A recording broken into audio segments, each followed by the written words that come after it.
Generando Pues Samuel Esteban González, a ver. La generaba realizando más exportaciones que importaciones, profe. Sí, esa es la balanza comercial favorable. Perfecto. Esa es la balanza comercial favorable. Pero mi pregunta es, detrás de la exportación que viene,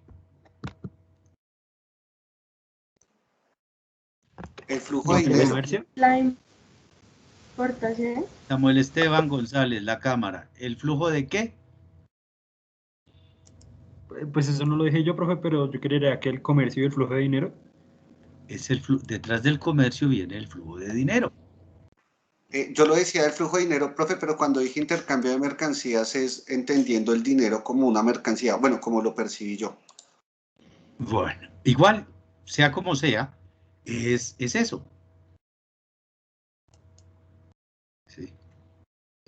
Cuando se exporta se recibe algo a cambio. ¿Qué es lo que se recibe? El pago por esa exportación.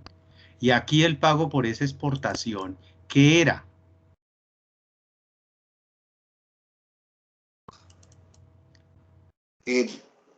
Dinero metálico. El metal, exactamente, el metal. Era el metal.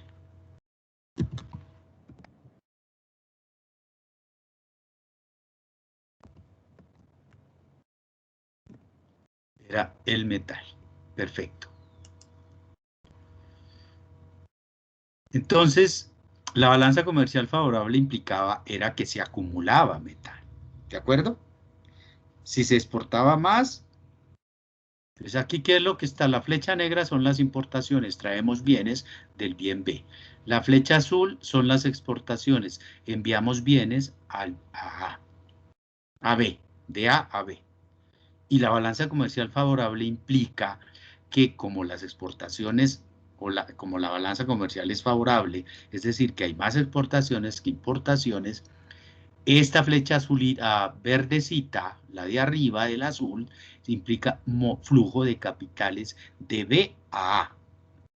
La verde, que está debajo de la negra, implica flujo de capitales de A a B. Eso lo habíamos señalado, ¿cierto? ¿O no lo hayamos señalado? Sí, señor. Ok, listo.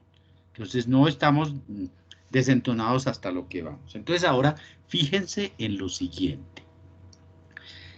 ¿Qué ocurre cuando en A hay un mayor flujo de metal? El metal era el dinero que hay en la economía. El dinero que sirve para adquirir los bienes de la economía. Entonces, de aquí surge una teoría que ustedes verán en macroeconomía, que es el paradigma de la economía hoy, de la macroeconomía hoy, que se llama la teoría monetarista. Esa teoría monetarista que ustedes verán en macroeconomía explica un fenómeno, y ese fenómeno es la inflación. Y la teoría monetarista hoy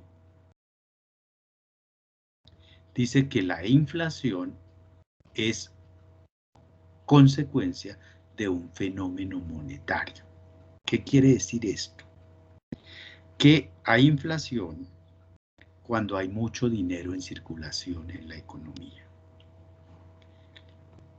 Obviamente ustedes verán en macroeconomía que hay otras razones que explican la inflación.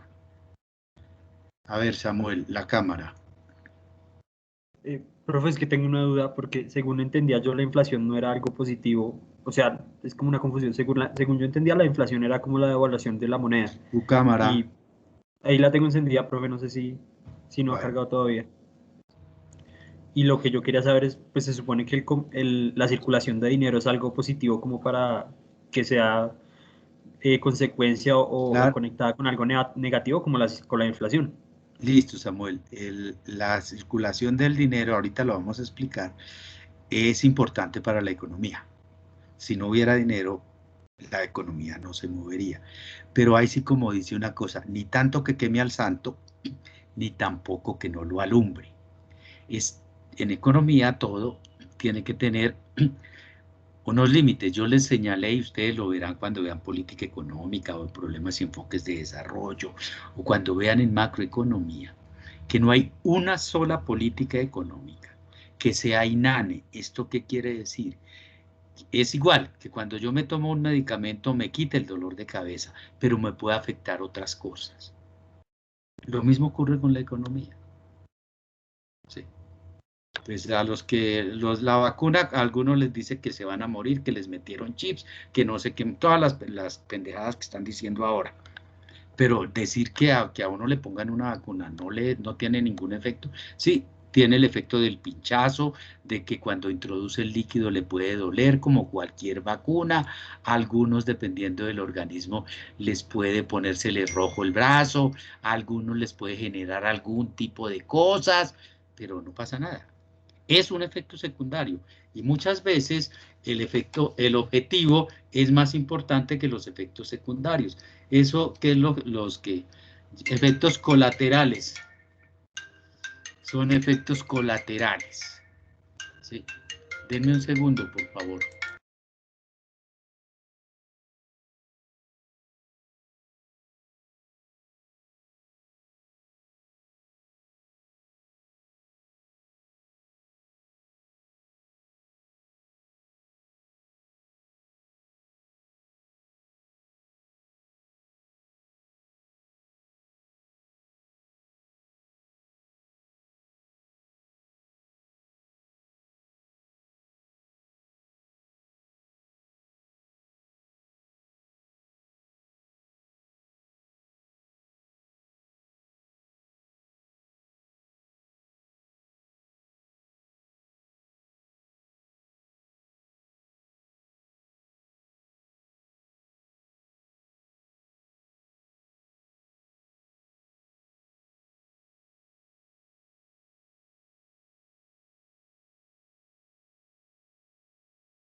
Qué vergüenza con ustedes. Bueno, entonces, Samuel, ahorita hablamos de esa parte. Por ahí Johan estaba levantando la mano, señor.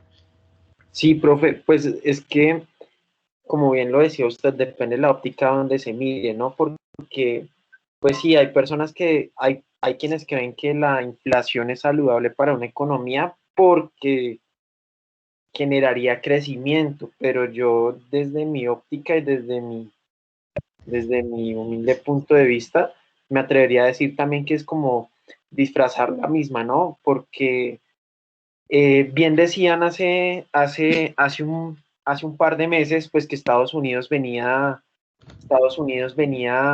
preveyendo, perdón, a inflación del 1.4%, del 2%, eso era la meta la meta que tenían para cada año, pero en los últimos años habían caído en una estanflación. Hasta este año, pues cuando consecuencia de estas ayudas, de esos paquetes de estímulo, se llama, que ha otorgado pues el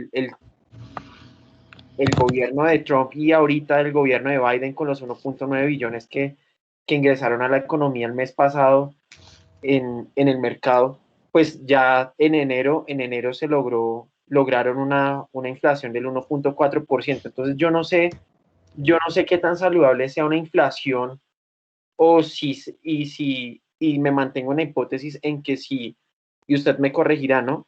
En que esto también no es tanto generar crecimiento, sino es más como un disfraz o como un camuflaje a la misma para ver mejores indicadores y mejores, entre comillas, rendimientos, pero lo que se está haciendo, bien lo mencionaba alguien, es una devaluación de la moneda, pero es que esa misma evaluación se ha venido viendo desde los años 90, yo me atrevería a decir que desde el 71, cuando cuando el dólar estadounidense dejó de estar respaldado por oro para hacer dinero fiduciario, es decir, dinero que está respaldado con base en la confianza que tenga cada gobierno, es lo que tengo entendido, ¿no? Entonces, no sé, Sebastián, un paréntesis chiquito, ¿usted ya vio macro? Sí, sí, señor. ¿Y no vieron la teoría monetarista? ¿Usted la vio con quién? ¿Con Sergio? Sí, señor. ¿Y no vieron la teoría monetarista? No, señor. Ok, listo. Venga, hermano, aquí nos ponemos a especular y a hablar de cosas. Yo simplemente, usted como ya va más avanzado, tiene la visión diferente a como la tienen sus compañeros que apenas están desempollándose en esta vaina. Y yo hablo aquí de temas, inflación, yo no estoy diciendo que sea buena o que sea mala. De pronto cuando vean macroeconomía van a ver que la inflación estimula producción en corto plazo, que tiene unas cosas no aparentemente benéficas en ese sentido, según la teoría, que en el largo plazo es mala, pero aquí no estamos hablando de horizontes ni de corto ni de largo plazo, que usted ya los debe distinguir muy bien si vio macroeconomía. Entonces, simplemente yo estoy refiriéndome a una teoría que nació aquí, que se llama la teoría monetarista, y la teoría monetarista, como van a haber muchas, yo simplemente estoy haciendo un paréntesis. Una de las razones por la inflación es la parte de la teoría monetarista. Su compañero preguntó que es desvalorización de la moneda local, no devaluación, que es frente a una moneda extranjera. Entonces, lo que él dice es, sí, mi peso ahora vale menos en el sentido de que compro menos bienes. ¿Sí? Entonces, aquí, esto da origen, y como una de las razones por las cuales el mercantilismo eh, dio paso a otras escuelas o a otras escuelas económicas, fue justamente las inflaciones que se generaron al interior de las economías con balanza comercial favorable y a las inflaciones generalizadas que se dieron en Europa como consecuencia de los flujos de metales de América y de África, bueno, más que todo de América, que entraban por España.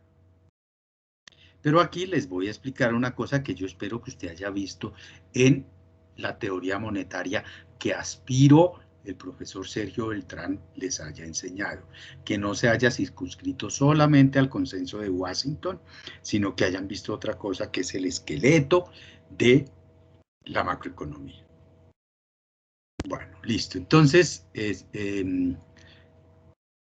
Sebastián creo que fue quien preguntó, ahorita seguimos mirando esto. Entonces yo quiero que nos centremos en esta hipotética economía mundial que no son sino dos países.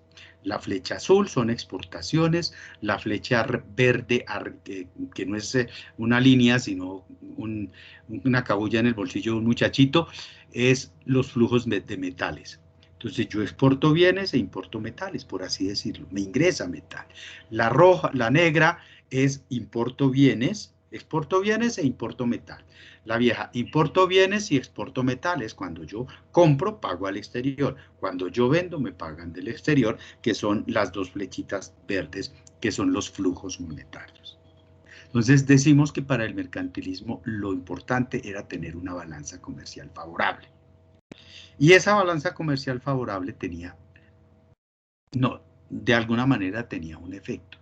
Como el dinero que circulaba en aquel entonces, es decir, el dinero que circulaba en las economías era metal, si A tenía una balanza comercial favorable, querría decir que su oferta monetaria, ¿qué es la oferta monetaria? La cantidad de dinero que hay en una economía.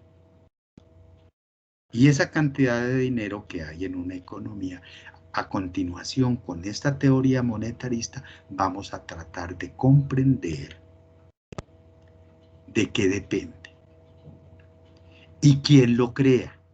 Entonces el dinero lo crean, lo verán ustedes en macroeconomía, dos agentes. Hoy, pues, uno se llama la banca central, que es el creador primario de dinero, y otro se llama el sector financiero, que es el creador secundario de dinero. Entonces, ubiquémonos aquí en A. Este país tiene una balanza comercial favorable, lo que indica que B tiene una balanza comercial desfavorable. El comercio mundial siempre está equilibrado. El que tiene favorable implica que hay uno que tiene desfavorable. Las cosas no se desaparecen. Si yo tengo una balanza, si en el mundo hay países superavitarios, hay países deficitarios. Y el déficit de unos es igual al superávit de otros. Y aquí eso no ha cambiado ni cambiará. Entonces, ¿qué ocurre aquí? Balanza comercial favorable. Aumenta la oferta monetaria. La M se conoce como cantidad de dinero en la economía. Si aumenta la oferta monetaria y dadas las condiciones de esas economías, en el mercantilismo dijimos que lo que se buscaba era producir para exportar y que dado eso, se buscaba que al interior se consumiera muy poco. Y esa fue una de las razones que dijimos por las cuales los salarios eran bajos, porque se consideraba que si los trabajadores tenían altos salarios, eso iba a estimular la molicie. ¿Qué saben qué es molicie? O de pronto la haraganería, y entonces la producción iba a disminuir y por eso había menos bienes para producir. Entonces que la gente vivía con escasamente lo necesario. Muy bien, entonces cuando aumenta la oferta monetaria y ese aumento de la oferta monetaria genera que los precios de los bienes suban.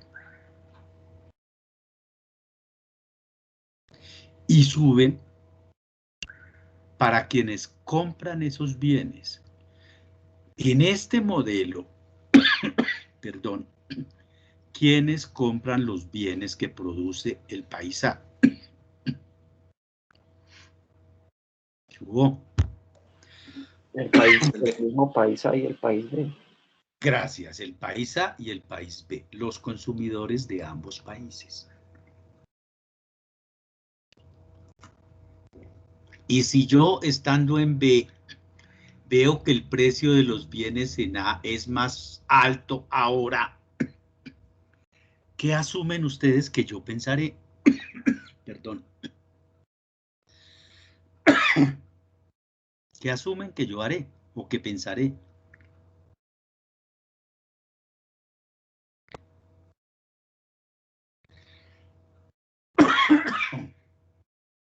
¿Qué creen que haré?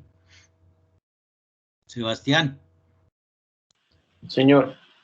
¿Usted qué haría si sabe que los precios a los que usted está comprando ahora le suben?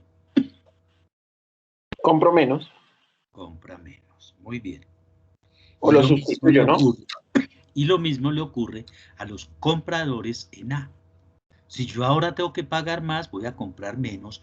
O, ¿qué otra cosa hago, Juan Sebastián? Joan Sebastián. ¿Qué otra cosa hago? Lo puedo sustituir. Listo. Sustituyo ese bien por otro cuyo precio no ha bajado. Espero que lo que le enseñaron en microeconomía todavía le sirva. Creo que sí. Entonces, ¿qué ocurría con los consumidores en A y con los consumidores en B? Como los precios en el país A subieron, los consumidores en ese país, ¿qué dijeron? Yo no compro esos bienes que son más caros, sino o voy a comprar menos, o voy a hacer que lo sustituyo. ¿Por qué? Por un bien que le genere la misma Listo, lo del satisfacción. efecto sustitución no me lo cuente. Aquí concretamente entre A y B, ¿dónde no subieron los precios, Sebastián?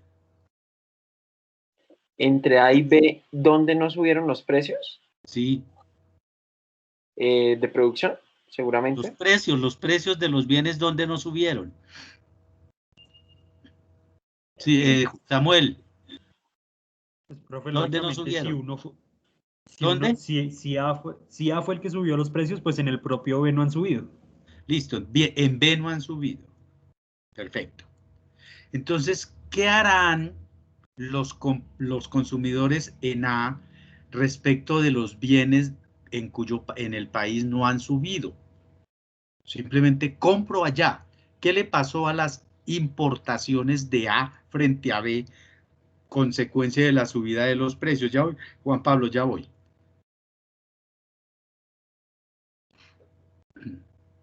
¿Qué le pasó?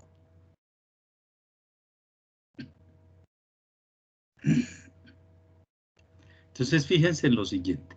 Como en A subieron los precios para ambos, entonces los de B van a decir, yo no compro en A porque es más caro. Lo sustituyo. Lo sustituyo porque A por producción local. ¿Qué pasó con las exportaciones de A frente a B cuando B dejó de comprarle porque era más caro? Que a lo mejor se redujo el precio. No estamos hablando no estamos hablando del precio, estamos hablando de las exportaciones cuando el precio fue más alto. Disminuyeron. Disminuyeron las exportaciones de A a B. ¿Y qué pasó con las importaciones en A cuando los compradores en A se dieron cuenta que en su país los precios eran más altos que en B? Pues aumentaron las importaciones. Aumentaron las importaciones. ¿Sí? Entonces, ese aumento de las importaciones en A y esa disminución de las exportaciones en A, ¿qué pasa con su balanza comercial? Empieza a ser deficitaria. Comienza a ser deficitaria. ¿Y qué pasó con la balanza comercial en B? Empieza, bueno, no sé si era deficitaria o era superavitaria, pero por lo menos empieza a tener más superávit. Bueno. Tiende al alza. ¿Cómo? Tiende al alza. Listo. Se vuelve superavitaria. Entonces, si ayer A era balanza comercial favorable, superavitaria, ese mayor flujo de metal condujo a que aumentaran los precios. Esa subida de los precios desestimuló las exportaciones y estimuló las importaciones en A. Es decir, lo que ayer era superavitaria, hoy se me vuelve deficitaria. ¿Por qué? Porque bajan exportaciones y suben importaciones. ¿Qué pasó en B? Disminuyeron importaciones, la flecha azul, y aumentaron exportaciones, la flecha negra. Y la balanza comercial se volvió superavitaria. Es decir, ahí el solo mercado, el movimiento de bienes, genera un equilibrio automático. Las economías van pasando de deficitarias a superavitarias. Pasado mañana va a ocurrir en B lo que ocurrió en A. Y vuelve y juega. Ese se conoció como un mecanismo de equilibrio externo de carácter automático. Es un mecanismo que de pronto hasta mediados del siglo pasado se daba en las economías del mundo, cuando existió un patrón monetario que se llamó el patrón oro. Ya hoy eso no existe, es historia, no digo historia patria, historia económica mundial. Entonces, ¿a qué voy yo? ¿Por qué de aquí surge la idea de eso que se llama, que ustedes van a conocer como la teoría monetarista. Les voy a recomendar 2 profesores. Después de este curso, ustedes van a tener microeconomía y después van a tener macroeconomía. Vean microeconomía y macroeconomía con un profesor que se llama Pedro Nel Páez. Él le da mucha formulación matemática a esto, pero la matemática es muy sencilla y ustedes lo saben. Véanlo con él o véanlo con Luis Eduardo Amador, ustedes que son del diurno. A Sebastián le tocó con el único profesor que está en la noche, que se llama Sergio Beltrán. Entonces, todo esto lo van a ver con ellos. ¿Y con usted? No, yo no dicto macro en la, ya no dicto macro en la ESA. Pero sí la 1. Sí, micro sí, pero las dicto en la noche, acuérdense. Muy bien. Entonces, esto que yo les voy a mostrar se conoce como la teoría cuantitativa del dinero. Y esa teoría cuantitativa del dinero está dada por esto que voy a llamar una igualdad macroeconómica.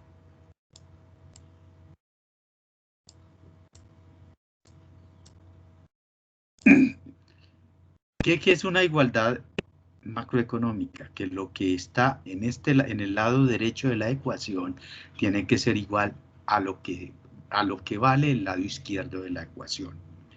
O lo izquierdo es igual a la derecha o lo derecho es igual a la izquierda. Esto se llama la ecuación cuantitativa del dinero. Y la ecuación cuantitativa del dinero permite explicar la teoría cuantitativa del dinero, que es la base de la teoría monetarista hoy en día. Entonces ahí vemos una M, una V o B, vemos que eso es igual a una P que tengo ahí y hay una Y que tengo ahí. Entonces ya les expliqué qué es M. M es la oferta monetaria en una economía. Es la cantidad de dinero que hay en una economía. ¿Qué es B? Se conoce como velocidad de transacción del dinero. ¿Qué quiere decir eso? El dinero es una mercancía o un bien que no se consume cuando se gasta, sino que permanece. O no se gasta cuando se consume, como no importa. Es decir, ¿por qué? Porque cuando yo compro un dulce, yo consumo el dulce y se acabó. Compro una prenda, la uso y después de un tiempo se acabó. Pero el dinero permaneció, porque el dinero que yo le pagué a quien me vendió el dulce, ¿el que hizo? Lo recirculó, comprando materias primas, ese que lo recibió lo recirculó comprando otras cosas, ese lo recirculó comprando otras cosas. Es decir, el dinero se mueve en la economía. Eso se conoce como la velocidad de circulación del dinero.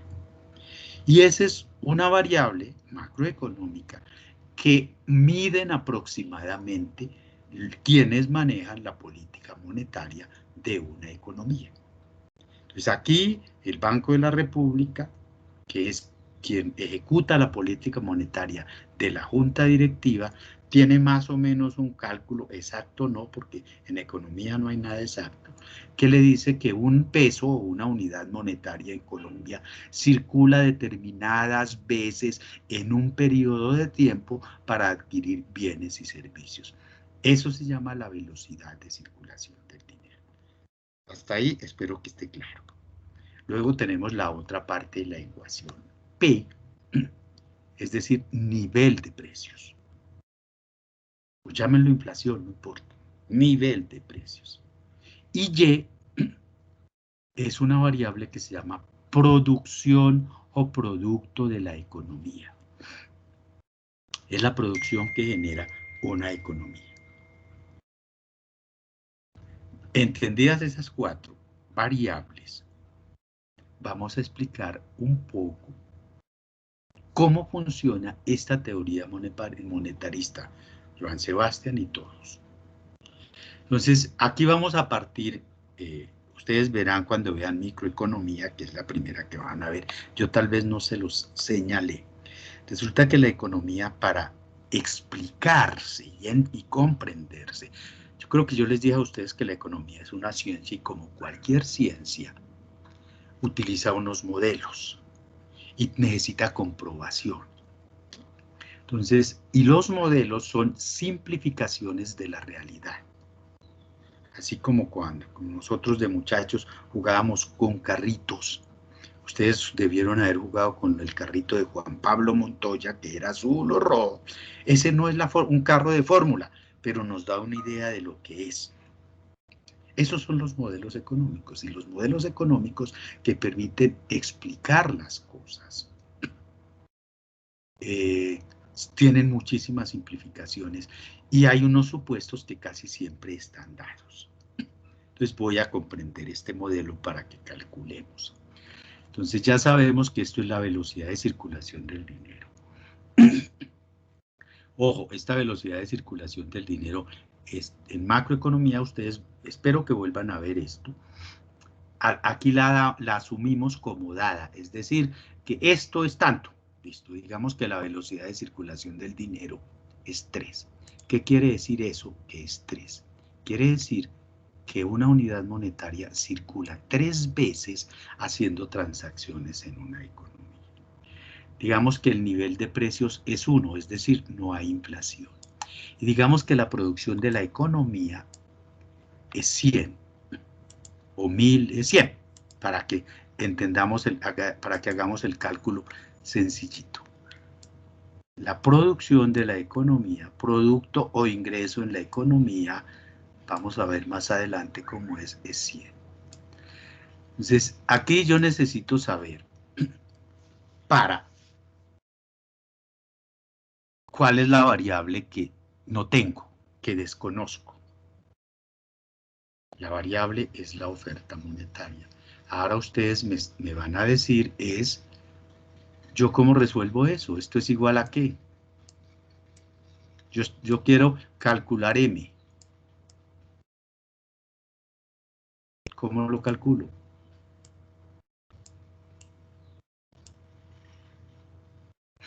A ver, acabamos de salir del bachillerato. ¿Cómo calculo esa incógnita? ¿Cómo resuelvo esa incógnita? Se despeja. Listo, ¿cómo la despejo? Gracias. ¿Cómo la despejo? Díganme qué escribo. Multiplico 1 por 100 daría 100. Y como la velocidad Yo no está tengo valores, multiplicando. olvídate de los valores, olvídate de los valores. Ok, entonces sería ¿Cómo 1 resuelvo por este? 100. ¿Cómo? Sería 1 por 100, sería 100, y luego sería 100 dividido en 3. Es decir, Y sobre B, ¿cierto? Listo. O Y sobre B. ¿Cuánto me da? ¿Cuánto me dio? ¿Cuánto da?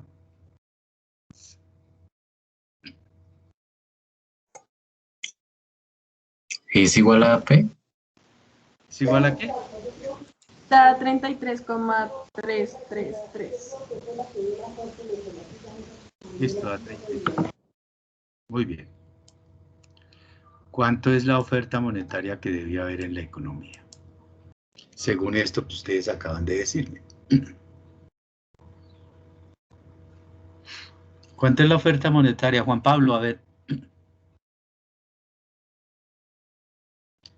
Me gusta más que me hablen a que me escriban. Profe, intuyo que es P. No, ¿cuánto es la oferta monetaria que debía haber? P por Y, tu compañera dijo 1 por 100 da 100. Yo simplemente estoy resolviendo esta incógnita. Aquí tengo esto y tengo esto. ¿Cuánto es la cantidad de dinero que requiere la economía? ¿Qué resultado me dio?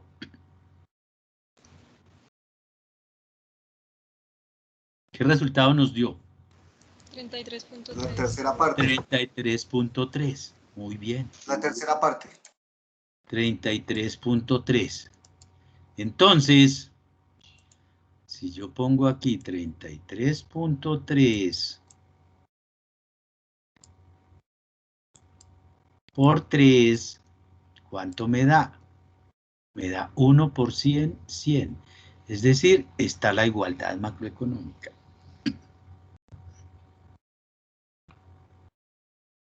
Bien. Ahora quiero que veamos esto. Resulta que la autoridad monetaria, por cálculos errados, porque variaron o se modificaron algunas variables de la economía que no previeron, que fueron intempestivas, tiene una oferta monetaria de 40.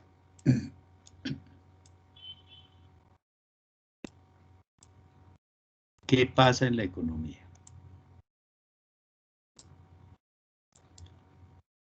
Ofrecen 40. ¿Qué pasa en la economía? ¿Qué pasó aquí con esta igualdad?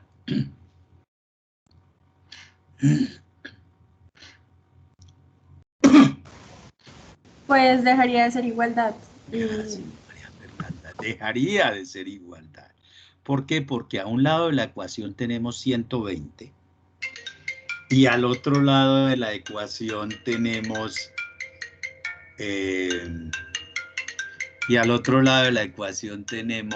100. Qué pena robarles un minuto.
Bueno, qué vergüenza.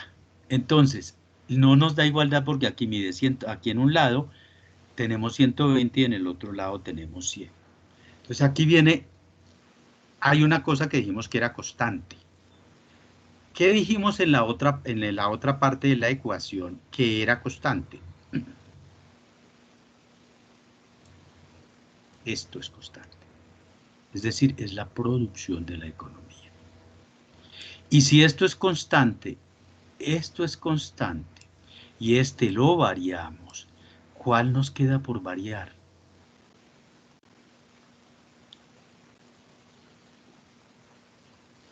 ¿Cuál de esos nos queda por variar? ¿O cuál tendría que variar? El nivel de precios. Precios. Entonces esto ahora ya dejaría de ser 1 y sería 1, voy a correrlo, 1.20.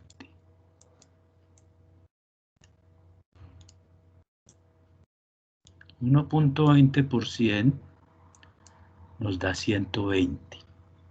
Quiere decir que la inflación subió un 20%, como consecuencia de que la oferta monetaria subió un 20%.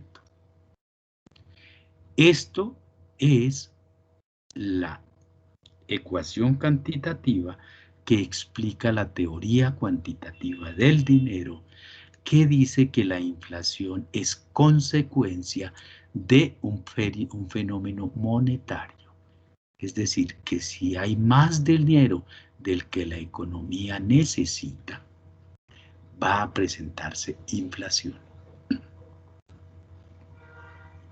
Eso surgió aquí.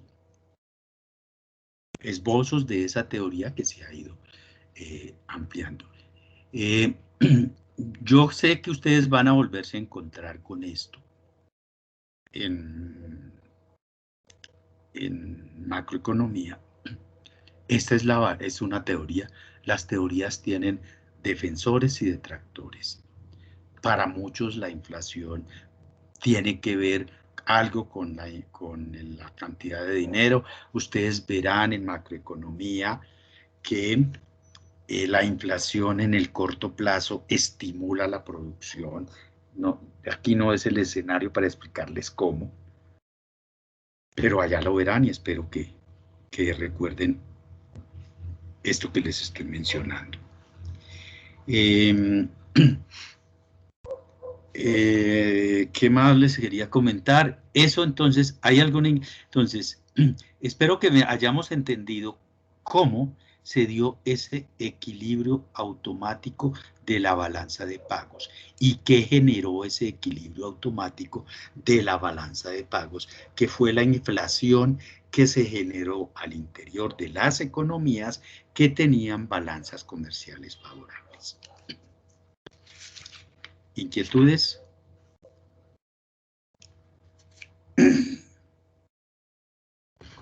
Y ahí de refilón les conté y los introduje en la teoría monetarista, explicándoles la ecuación cuantitativa del dinero. Esa ecuación cuantitativa del dinero, si ustedes miran la historia o si miran, de pronto buscan, fue un clérigo, Nicolás de Oresmes, fue el que más o menos vino a esbozar y es el que lo llaman el padre del monetarismo, pues hacia la antigüedad. Entonces, ¿está claro?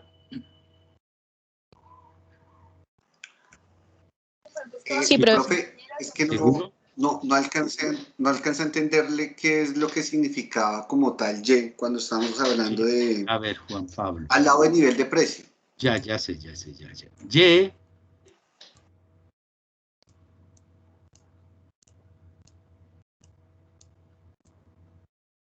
Y es esto.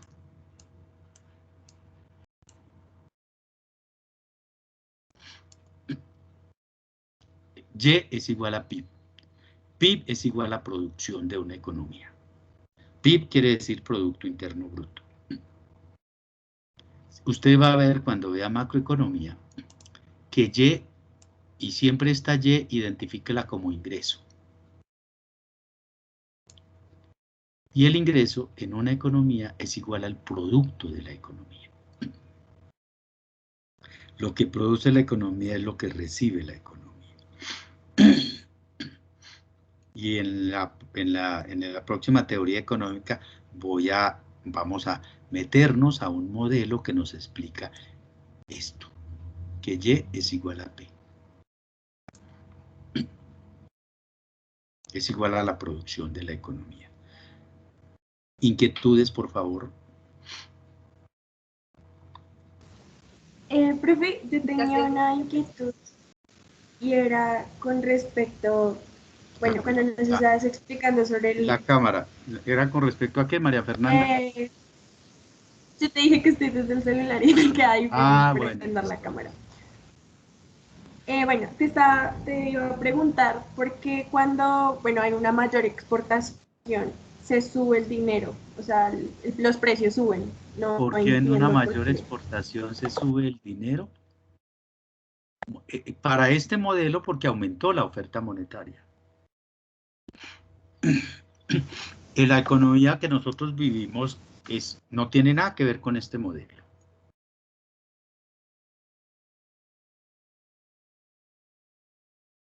Es diferente, María Fernanda. Ok, profe. Porque hoy no existe un patrón monetario, sino que existen unas divisas y esas divisas se mueven en un mercado interno que se llama mercado de divisas. Y eso tiene unos efectos diferentes. Muy bien. Entonces, ¿aquí por qué subieron los precios? Porque aumentó la oferta monetaria. La oferta monetaria era el metal.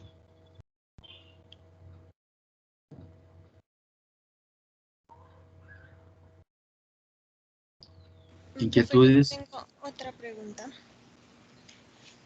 El profe nos decía ahorita que la Y es una constante, pero... En este modelo, María Fernanda, en este modelo es sí. una para este modelo que yo tengo aquí es una constante. Es Y decir, es sí puede todo variar menos 100. constante. ¿Perdón? Ok. Sí puede variar ese número 100. Pues claro que varía, es que no es que puede, es que tiene que variar. Y de Listo, hecho todos los años varía. Es el PIB que tú oyes hablar todos los días. Pues la pandemia hizo que el PIB de Colombia decreciera un 7, un 10, no sé cuánto por ciento, que en otros países decreció un 12%. Si antes producíamos 100 y decreció un 10%, no estamos produciendo sino 90. O si creció un 10%, estamos produciendo ahora 110. Ese es simplemente para comprender el modelo.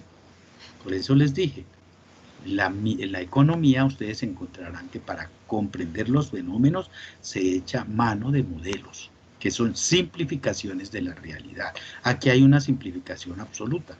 Yo estoy partiendo de que la velocidad de circulación del dinero es 3, no sé cuánto sea, puede ser 5, puede ser 2. Y hay factores que hacen que se acelere y hay factores que hacen que se desacelere. Entonces la producción puse 100, puede ser. Y todos los años se modifican las producciones de los países por varias razones, o por 2 razones básicamente. Sí. Listo, profe. Gracias. Muy bien.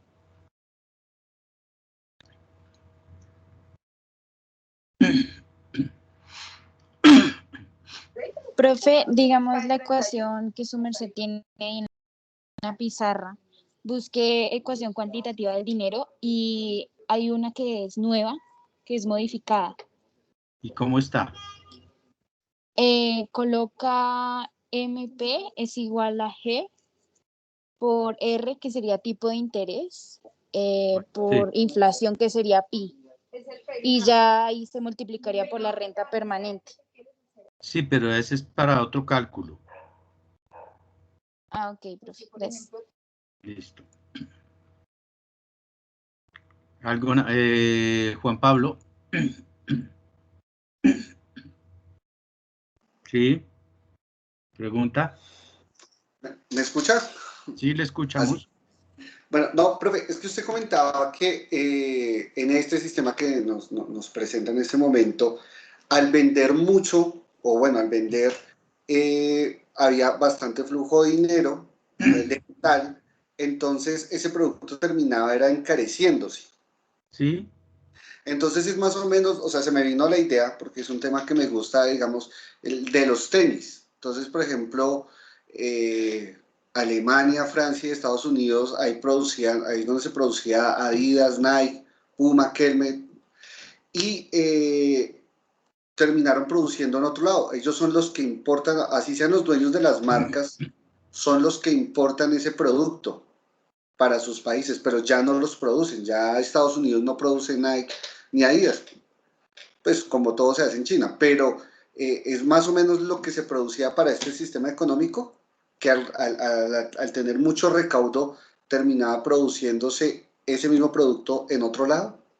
A ver, Juan Pablo, el esquema, este que le estoy mostrando, en el fondo no cambia. A ver, ¿qué es lo que ocurre? Entonces, la producción busca, lo que ustedes verán el próximo semestre, lo primero que les va a explicar el profesor cuando vean microeconomía, es que los productores buscan producir de la forma más eficientemente posible, que es producir eficientemente. Obtener, ya voy con usted, Sebastián, obtener la máxima cantidad posible de bienes y servicios con una determinada dotación de factores. Es decir, con los factores que yo tengo, que es lo máximo que puedo obtener. Esto es una producción eficiente. Y segundo, generar esa producción al costo de producción más bajo posible. Los costos de producción básicamente son, digamos que 3. ¿Qué es la remuneración a los factores de producción? Entonces, ¿cuáles son? El costo del trabajo físico e intelectual, el costo del capital y el costo de las materias primas. Es decir, el costo de mis insumos, y yo insumos meto muchas cosas, no es solo lo que le compré a usted, no solo lo que le compré a otro. Yo tengo un capital que pongo en esa actividad y espero que ese capital me genere una utilidad. Ese es mi costo. Entonces, todas las empresas en el mundo, nadie crea una empresa, estamos en un sistema que se llama capitalista. Lo vamos a ver en adelante. Usted no produce pan. Usted le importa un comino que frente a usted la gente se esté muriendo de hambre. Usted produce pan siempre y cuando la producción de ese pan obviamente le satisface la necesidad al otro, le genere a usted beneficios. El resto, NPP, va a producir usted nada. El concepto de beneficencia no existe en el capitalismo. Usted se arriesga para montar un negocio porque espera obtener un beneficio. Usted arriesgó su capital, su tiempo y espera recibir algo a cambio. Ese es el capitalismo. Y así es como funciona. Entonces, todas las empresas buscan producir al menor costo posible. ¿Qué ocurre con esas transnacionales? Ahí se deja de lado el patrioterismo, el nacionalismo, llámelo como quiera. Pero si yo en mi casa produzco a 20 y en la casa de enseguida puedo producir a 18, pues me voy para la casa de enseguida donde produzco a 18. Eso es básicamente lo que hacen todas las economías del mundo. Hace 25 años o 30 años, todas se fueron para China, porque era la más barata. Hoy no están en China, están en Bangladesh, están en todos esos países asiáticos, porque los costos, el costo más representativo de producción de un bien es el trabajo. O sea, es más barato producir porque no hay leyes laborales que se exijan que se cumplan. Entonces, o no hay leyes laborales o las que hay no son tan estrictas que se exijan que se cumplan. El mayor violador de derechos de trabajo se llama China. Y vaya, dígale a ver algo. Entonces, todos los productores alemanes, lo que usted dice, listo. ¿Para dónde se fueron? Inicialmente para China, ahora están ¿dónde? En Bangladesh, en Vietnam, en Birmania o Myanmar, en Laos, en todos esos países. En Centroamérica están los estadounidenses, Salvador, Guatemala, parte en México. Entonces, para allá se van. ¿Listo? Eso no quiere decir, entonces, hay una cosa que ustedes verán más adelante que se llama el Producto Interno y el Producto Nacional. Eso ya es tema de otra cosa. Pero yo como productor voy donde me cueste más barato producir. Las consideraciones morales de pobreza y de todo tipo de cosas no existen en el capitalismo. Para eso existirían los estados, que es que se encargan que si yo tengo muchísimas utilidades, no esté mal que yo tenga muchísimas utilidades. Está mal que yo pague poquitos impuestos. Entonces eso viene es por otro lado. Ese es un poco el cuento. Entonces todos, el día que en los Estados Unidos o en Alemania el costo del trabajo sea más bajo que el costo del trabajo en los países asiáticos o en los países, todavía no han descubierto África para meter eso, o en los países centroamericanos, pues se volverá ya. Entonces el anterior presidente de Estados Unidos pretendía hacer nuevamente América grande y que las empresas fabricantes de vehículos contrataran en Estados Unidos. No, es que la economía es tosuda. Si a mí me cuesta 20, ¿a cuánto de que voy a pagar 30? Simplemente. Y si me voy a pagar 30, el costo es más alto, entonces el precio tiene que ser más alto y eso afecta quiénes me van a comprar. Así es la verdad, monda y lironda.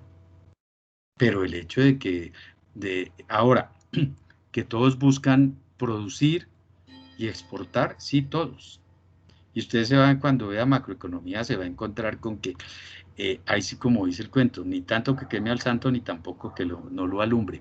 Y una balanza comercial desfavorable per se no es mala. Como una balanza comercial favorable per se tampoco es que sea la panacea. Porque hay mecanismos que son automáticos, que buscan eso y que no se sustrae a esto. Que ya lo verán ustedes en macroeconomía cuando comprendan un poco mejor eso. No sé si lo confundí o le aclaré las cosas, Juan Pablo. Claro, profesor, muchas gracias. Bueno, ok. ¿Alguna otra inquietud? Así es, eso era demagogia, él sabía que eso no se podía dar. Y pues como usted sabe que aquí hay una cosa es cierta, el concejal está, usted sabe que los electores nos gusta, como a todos, que nos calienten el oído y nos gusta escuchar cosas. Y los políticos saben que a los electores no los consiguen sino ofreciéndoles cosas. Esa es una pelotera, que es una guerra, o no una guerra, es una pelea que hay siempre. Y pues eso se llama la teoría de la elección pública. Entonces ellos me ofrecen y yo voto por él. Y obviamente pues casi nunca se puede cumplir eso, Franklin, Roberto. Entonces es eso. Ustedes, miren, dentro de poco, simplemente los quiero invitar, Pablo, Franklin, un segundo, unos minutos, o un minuto. Vamos a empezar una campaña presidencial. Y ustedes, dependiendo del auditorio que yo tenga, voy a hablar lo que a ese auditorio le gusta escuchar. Todos, de todos los colores, de todos los pelambres. Porque el político profesional está a la casa del voto. Quisiera estar equivocado, pero el político, ¿cómo se mantiene? Con los votos. Que les cuesten mucho, que les cuesten poco, no importa. Pero el político está a la casa de voto para sostenerse como político. Que detrás venga el altruismo y es que yo quiero, como todos, quiero sacrificarme por el país, como dicen los militares, es que yo tengo derechos porque es que yo me sacrifiqué por el país. Puro cuento, es una profesión que les gustó, como la que me gusta a mí, y les saco gusto, y ellos les sacan gusto, y no veo por qué les tenemos que dar condiciones especiales a los militares o a todos esos que tienen esas condiciones especiales. No, no es sacrificio por el país, es que este es mi modus vivendi. Los que toda la vida han vivido del presupuesto, los que toda la vida han vivido de los cargos públicos, porque de vaina les tocó, lo heredaron o sus papás fueron, pero pues, nada, su necesidad los llevó a eso y de ahí para ahí usted construye todo el discurso político a quien se lo quiera construir. Entonces, el señor Trump consiguió las más altas votaciones en la primera vez, las logró en los estados más deprimidos, en los estados fabricantes de vehículos, que está otra vez Detroit, asustan, es una ciudad fantasma, porque lo que él quiso hacer nunca se puso a hacer. General Motors dice, pero yo por qué carajos tengo que pagar aquí a $25 la hora cuando yo puedo pagar esos $25 por un día de trabajo en México o en Brasil o en otro lado. Eso es sencillo, eso no es de ideología. Cuento, claro, cuento. A ver, Franklin, sigue usted.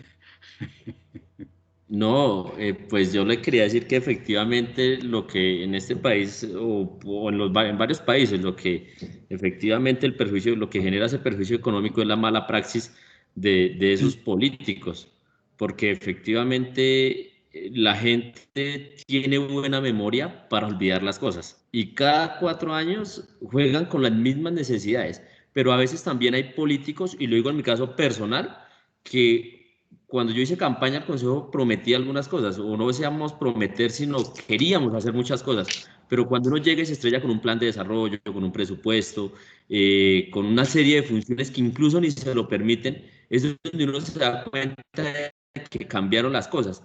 Y es ahí donde uno también tiene que revisar y decir, oiga, y si no puedo hacerlas, ¿qué voy a hacer después? ¿Cómo voy a llegar después? Entonces es ahí donde empiezan a generar a verse las malas praxis y es ahí donde empieza a generarse lo que su merced hablaba en la clase pasada, que la escuché que días, de que se empiezan a generar es un llenamiento de arcas de algunos mandatarios, pero ya pensando en un bien personal, ya olvidan el bien común y es ahí donde empieza el tema de mentirle a la gente de lo que justamente su merced está hablando.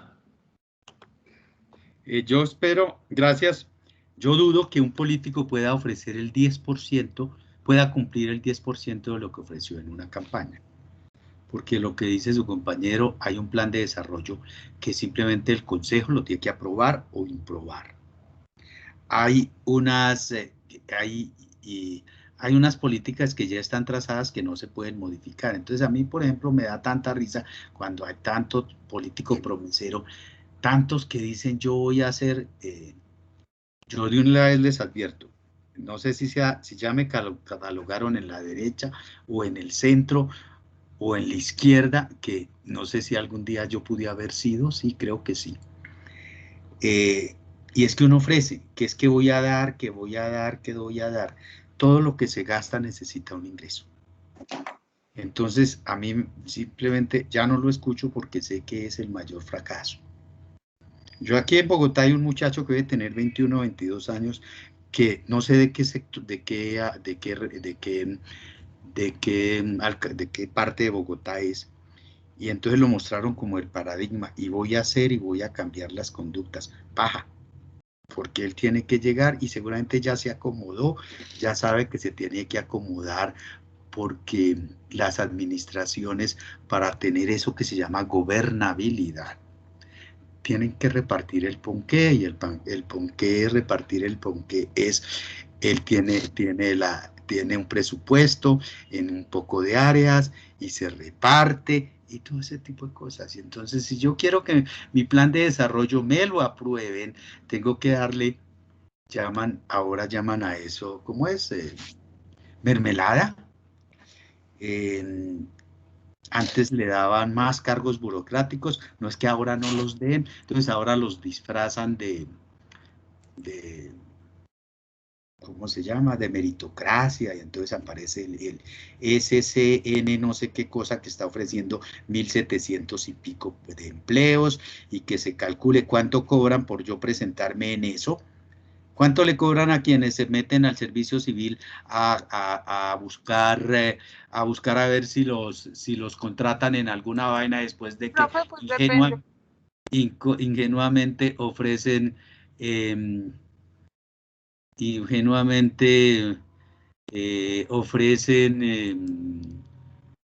unos impuestos y ofrecen que pase hojas de vida? Creo que el ingresar a esa página que están ofreciendo en televisión debe costar como 70 o 80 mil pesos para tener derecho a enviar eso. Y ya eso normalmente está direccionado como todas las licitaciones y todo ese tipo de cosas. ¿Eso cómo se llama? Yo no sé. Entonces, la industria automotriz de Detroit, de la importación de... Sí, eso era lo que quería el señor Trump, Juan Pablo. Entonces, eso es muy difícil, porque los lo que digo es que si lo hubiese logrado, tienen una camisa de fuerza y no pueden hacer eso. La única forma como lo pudieran hacer es, ¿quién puede hacer en este momento lo que se le da la gana? El señor Vladimir Putin, el señor Xi Jinping, el señor vecino de nosotros, Nicolás Maduro, el señor Ortega de Nicaragua, no sé si Díaz, Alberto Fernández de Cuba, no me recuerdo cómo se llama, creo que el primer apellido es Díaz. Díaz Camero. Listo, Díaz Camero, gracias. Y no creo que él lo pueda hacer porque hay, independientemente de lo que sea en Cuba, así la Asamblea Nacional, el Consejo de Estado, que es como se llama, ahí tiene una especie de pesos y contrapesos. Entonces, ¿quién puede hacer eso? Lo que está pretendiendo en este momento en el país es que cooptaron todas las IAs, compraron o cooptaron el Congreso. Entonces, sí, listo. Entonces, yo tengo al fiscal y el fiscal sabe a quién le camino porque me puede hacer contrapeso para mi nené cuando vaya a ser candidato presidencial en un año, todo ese tipo de cosas. Entonces, ¿quiénes pueden hacer eso? Yo no sé si el término sepa qué va malo, autócratas. Eso se llama mesías. Mesías que salvan los países. Y entonces el señor fue un mesías, el otro es otro mesías, el señor Putin cooptó la asamblea, allá se llama la Duma, cooptó el aparato judicial, el aparato electoral, el señor Lukashenko en la otra cooptó lo mismo, el señor Ortega cooptó lo mismo, el señor Maduro cooptó lo mismo, el señor Xi Jinping cooptó lo mismo, y eso se llaman, anteriormente los llamábamos dictadores, accedían al poder por la fuerza, ahora son autócratas, y son todo menos democracias. Entonces, mañana el uno dice, quiero hacer esto, y se hizo, porque no tiene ni pesos ni contrapesos. Eso es, y eso es lo que en mi sentir nos está ocurriendo en Colombia. Y en mi sentir está ocurriendo desde 2000 y pico, cuando maladamente a alguien se le ocurrió que había que modificar un articulito y compraron a quienes podían modificar ese articulito. Es una historia que ustedes ya conocen de sobra. En las sociedades existen pesos y contrapesos. En las sociedades existen partidos políticos fuertes, que de vez en cuando aparezcan mesías, como en Estados Unidos con los republicanos,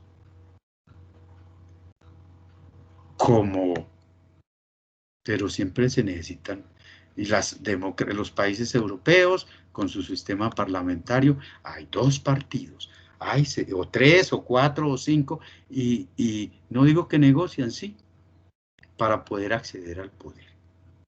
Y ya. Y hay pesos y contrapesos.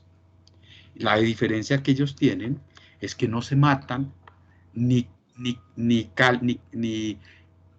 considero a mi contrincante, a mí como mi enemigo al que tengo que matar, que es lo que a nosotros nos pasa. Es mi contrincante, mi opositor, no mi enemigo. Ellos no se matan. Lo que pasó en enero en los Estados Unidos fue consecuencia de alguien que se consideró un mesías, e infortunadamente todavía creemos en mesías, ¿sí?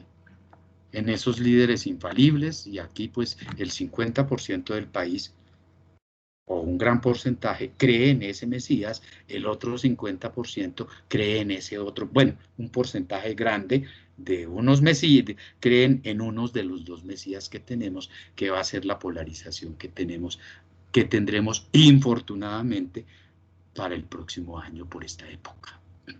Joan Sebastián iba a decir algo, nos estamos saliendo, nos quedan 20 minutos para terminar con el proteccionismo. El miércoles hablamos de la fisiocracia, y el parcial va hasta la fisiocracia. ¿Qué iba a decir Joan Sebastián? Sí, profe, bueno, tenía ya una inquietud con respecto a lo que podría haber hecho el presidente o el expresidente Trump, pues con el fin de atraer nuevamente a las empresas nacionales o a las empresas estadounidenses que volvieran nuevamente a producir ahí mismo. ¿Qué tan posible hubiese sido si el gobierno federal, si el gobierno hubiese dado estímulos, hubiese dado dinero para, no sé si a eso se le puede llamar subvenciones, a las empresas americanas para que puedan venir a producir y de esa manera sí les fuera rentable. De esa manera sí les fuera rentable. Listo, ya le entendí su inquietud. Johan, mire, hace un rato dije lo siguiente. Lo vuelvo a repetir con otras palabras, no hay almuerzo gratis. Cuando usted va al frente de su oficina y se va a almorzar, usted tiene que tener los ingresos para ese almuerzo. Entonces, claro, para sostenerlos, sería una cosa que usted llama subvenciones. Y las subvenciones no resultan sino de los impuestos que recauda el Estado. Entonces, eso es un barril sin fondo, que nunca tendría acabadero. ¿Por qué? Porque iría contra lo mismo que el capitalismo pregona. Sería cíclico, ¿no? Porque mejoraría los indicadores disminuiría el desempleo. Listo, entonces ese es solo un sector de esa actividad económica. Sí. Y los otros también, ¿de dónde sacan? ¿Y los otros cómo harían? También tendría el Estado que darles. Entonces eso es algo de nunca acabar. Por eso, ese algo de nunca acabar se supone que lo corrige el mercado. Que el mercado es injusto, que hay que corregir las fallas del mercado, hay que corregir las fallas del mercado. ¿Y quién las corrige? El Estado. ¿Cómo? Redistribuyendo bien ese ingreso de esa economía. ¿Y cómo se redistribuye? Que el que más reciba, más contribuya, para que el que menos reciba algún día puede aumentar y mejorar, iguale oportunidades, que esa es la base de la teoría, tributaria, que no es otra cosa que la función del Estado. Pero el problema es que volvemos a lo que nos dice su compañero concejal. En el consejo, cualquier cosa, doctor, corríjame, es negociada. Si la oposición va a presentar un proyecto que a la administración no le interesa, pues él tiene que hacer como le interese a la administración. ¿O no, Roberto? Venga, yo cedo aquí, usted cede aquí. Si usted me ayuda aquí, yo sé que usted trae otras cosas, venga y yo le ayudo aquí. Así es, ese es como dice el cuento, como cuando uno va donde el odontólogo. Uno lo sientan en el potro ese de suplicio y uno escucha la fresa y lo único que hace es estira la mano y le dice, doctor, hagámonos pasito. Es una vaina que se llama negociación. Así es. Aquí y en todas partes. Así es. Y en todas partes. Y el sistema capitalista es así. Y con toda seguridad, yo me imagino que yo jamás pues podría haber estado en el Consejo de Estado de cómo negocian en Cuba, que además no se reúnen sino 2 o 3 veces esporádicamente en el año. En los sistemas que llamamos democráticos, pues están reunidos así sea poquito, 9 meses y les pagamos por 12 o por más de 12, no importa, pero pues ese es, como diría alguna vez un político, ese es el costo de la democracia, que pues los pagamos los que pagamos impuestos. Todo es negociable, todo eso se negocia. Entonces, si yo no le garantizo a la administración que le voy a ayudar a sacar su proyecto, jamás me va a ayudar a sacar un proyecto. Entonces, esa es una de negociación. Hagámonos pasito. Ustedes lo eligieron por esto, muestre a ver cómo hacemos de a poquito, pero ya, eso es. Así es como funciona aquí y en cualquier lugar del mundo la democracia. Entonces, si yo quiero hacer lo que a mí se me ocurre, ¿por qué desaparecieron los sistemas socialistas? Porque los sistemas socialistas arrancaron con dictaduras y se agotaron, simplemente agotadas. La dictadura de Pinochet tumbó y puso lo que él quiso porque tenía el respaldo de los militares. Y cooptó al Congreso, y entonces ya el Congreso, y después ya él hizo que se aprobara una constitución donde lo dejaran incólume y que no le pasara nada hasta que a alguien se le ocurrió. Y esa es la que están reformando. Desde el día que se acabe, que los venezolanos se cansen y vayan o no vayan, o igual, ya llevamos 20 años con el régimen chavista, Listo, yo no sé si es bueno, regular o malo. Lo único que sé es que la información que recibimos de allá es que es terrible. Obvio, la información que recibimos de allá es sesgada. ¿Quiénes nos la dan? Las agencias internacionales que pues no creen en ese sistema político. Lo último que podemos tener es que algo podemos tener de informaciones de países que supuestamente son un poco alejados, como los europeos, pero igual lo ven diferente. Yo si me pongo a ver Russia Today, pues me van a mostrar como si fuera Telesur lo que es Venezuela, todo ese tipo de cosas. Entonces es muy difícil. Pues todo depende de cómo sea, pero igual nadie puede hacer todo lo que ofrece, excepto que sea un autócrata que tiene el poder absoluto sobre todos los organismos de esas sociedades. China, el de Corea del Norte, Ortega, Putin, esos están buscando los de Birmania y ya, listo.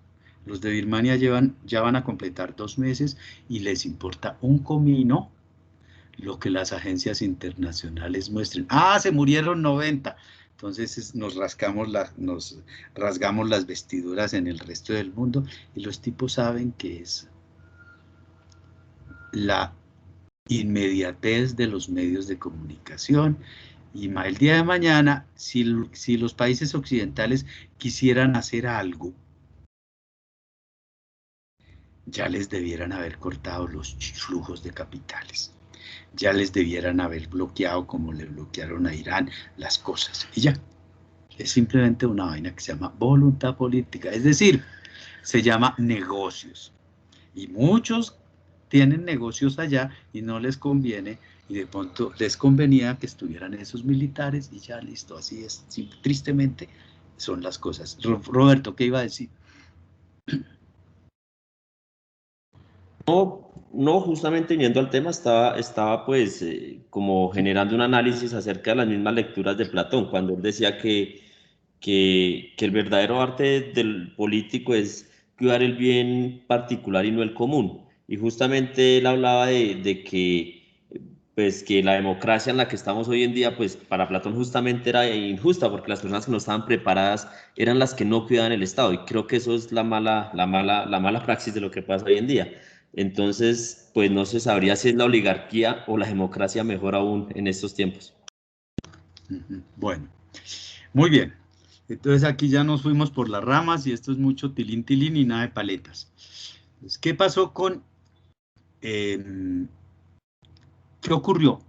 En todo ese periodo vamos a hablar de una transición que se da entre el proteccionismo, que es la característica del mercantilismo, y el librecambismo.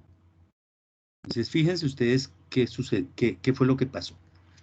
Esos mecanismos mercantilistas que teóricamente favorecían a algunos, es decir, lo que es bueno para mí no es bueno para todos. ¿Por qué? Porque en el mercantilismo yo gano a costa del otro. No es un gana-gana, es una gana, uno gana y otro pierde. El que tiene balanza comercial favorable implica que otro tiene balanza comercial desfavorable. Entonces, cuando todos comenzaron a utilizar las mismas medidas proteccionistas, es decir, eso lo que hizo fue estimular. En vez de estimular la expansión de las producciones, lo que hizo fue desestimular. Es decir, fue una disminución simultánea de importaciones que llevó a una disminución simultánea de exportaciones. Entonces, si usted no deja que yo le venda, yo no voy a dejar que usted me compre. Yo no le voy a comprar. Si usted no deja que yo le venda, yo no le voy a comprar. Entonces, ¿cuál es el efecto de eso? Que disminuyó el bienestar, porque al haber menos producción en todos los países, el bienestar de todos iba a disminuir. Entonces, no era, seguramente al comienzo fue ventajosa para algunos, pero llegó el momento en que dejó de ser ventajosa para todos. Y eso hizo que los países comenzaran a utilizar otros mecanismos. Y esos países, entonces, así como hubo algunos que se favorecieron del proteccionismo, es decir, que lo utilizaron de alguna manera, digámoslo, en forma adecuada, otros no. Entonces, ese proteccionismo de proteger la industria local, yo les mencioné, no sé si fue en este curso, que el proteccionismo tiene unas cosas que se llama la protección de la industria naciente, la protección de la industria naciente, la protección del empleo local, pero hasta cierto punto, ¿sí? Hasta cierto punto. Entonces, ¿qué ocurrió ahí? Unos se beneficiaron. Entonces, ese proteccionismo, así como el proteccionismo,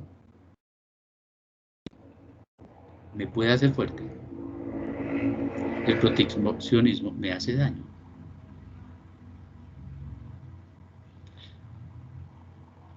Unos crecieron y otros se hicieron daño. ¿Y quién creció? ¿Quién desarrolló su industria textil? Inglaterra.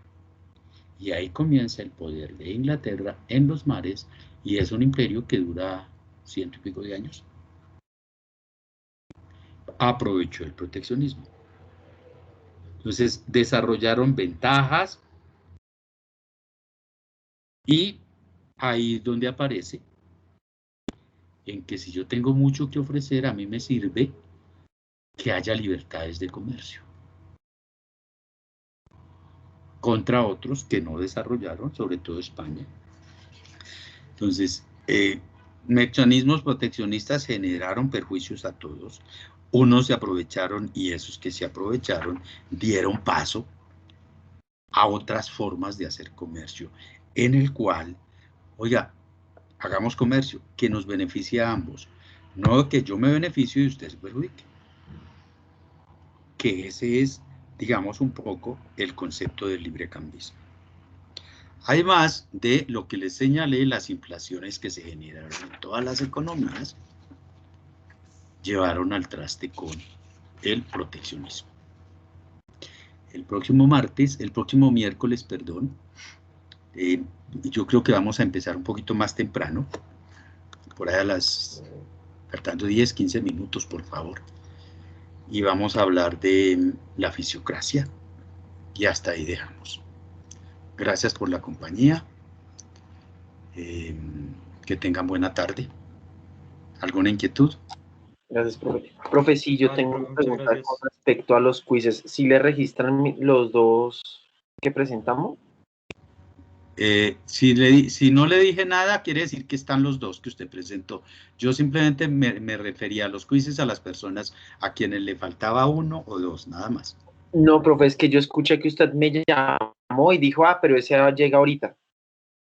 Sí, por eso, pero no dije nada más. ¿Usted los presentó? Sí, pero... bueno, listo, ya. Ok. Ok, Sebastián. Profe, y su merced, como para la entrega de la nota, o cuándo sería. ¿La entrega de cuál nota? De las actividades que nosotros hicimos. De las actividades de los quizzes que nosotros hicimos. Creo que ya están subidas. Muchas gracias. Yo ahora reviso, entonces para el jueves las subimos. Profe, perdón, otra pregunta.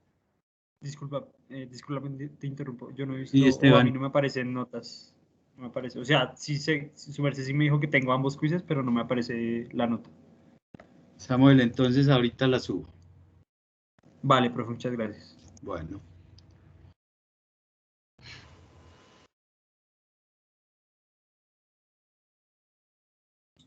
Hasta luego, profesor, que esté bien. Hasta luego, Andrés Felipe. Feliz tarde, profe. Hasta luego, gracias. Hasta luego, buena tarde. Profe, una pregunta. Profe, yo sí tengo que preguntar algo. Pues respecto a lo que le dije que le envié el correo, no sé ahí si habría algún tipo de excepción o algo. No me comentó. ¿Cuál es el correo? Yo te envié al correo de la Javeriana la excusa del motivo por el cual no estuve toda la semana como tal, porque antes tenía de un Semana Santa. viaje, sí, ya, yo eso lo tengo en cuenta. No, lo del viaje no, que a mí se me fue el internet de esos 3 días, básicamente. Duré toda esa semana La sin del viaje internet. soy yo, profe. Listo, ok. Es Becky quien me habla. Sí, señor. Sí, Pero, profe. Dixie es la del viaje. Pero yo tenía entendido que usted estaba trabajando. Usted no.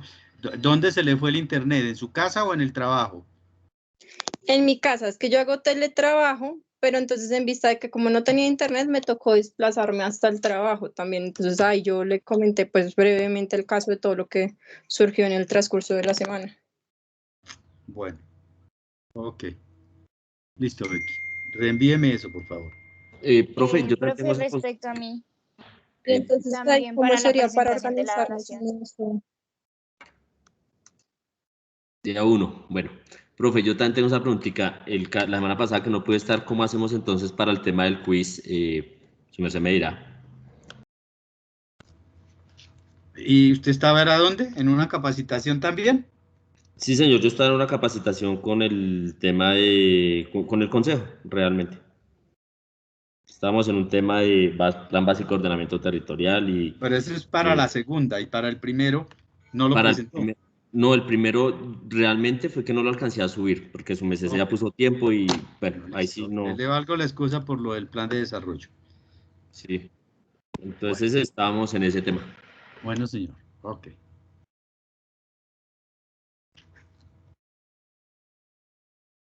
Entonces, Profe, qué pena. Yo quería preguntar, era más que todo sobre la, digamos, bueno, si se puede